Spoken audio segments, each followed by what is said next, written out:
this is Alex. I've landed on my first stop. I'm on a layover in Beijing, in the Beijing International Airport. This is apparently, according to one of the screens here, the largest international passenger terminal in the world, which would be pretty cool if it's true. So I'll have to look into that.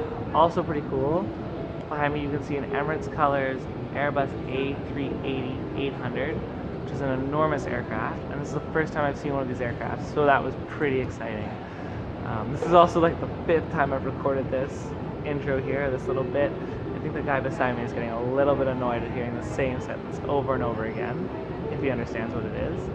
I want to tell you a little bit about my flight here from Vancouver. There's this safety video on Air China that has a little cute panda, and I'd read about it, I'd heard about the panda, but they don't tell you about this nefarious man in a suit, and he's the one who seems to be breaking all the rules, and the panda keeps being like, don't break the rules, just chill out. This nefarious man at one point tries to open the emergency exit, and there's a sign that says like, don't arbitrarily open the emergency exit. And like, if some man's trying to open the emergency exit on your flight, you should stop that person. And the panda's just kind of like, no, don't do that, man.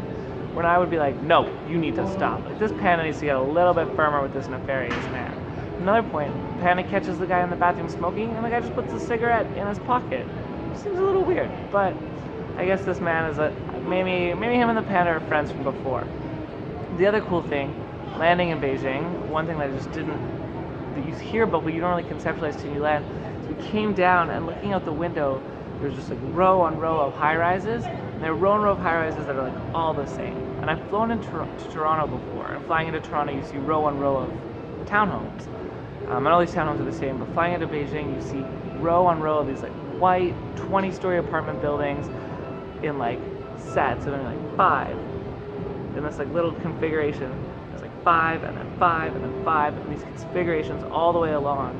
You can see maybe 50 of the same apartment building, all in these blocks. It's crazy. It's just sort of like awe-inspiring when you think about how many people live here and how big this city is. Alright, that's all for me. I'm gonna talk to you a little bit later. Bye.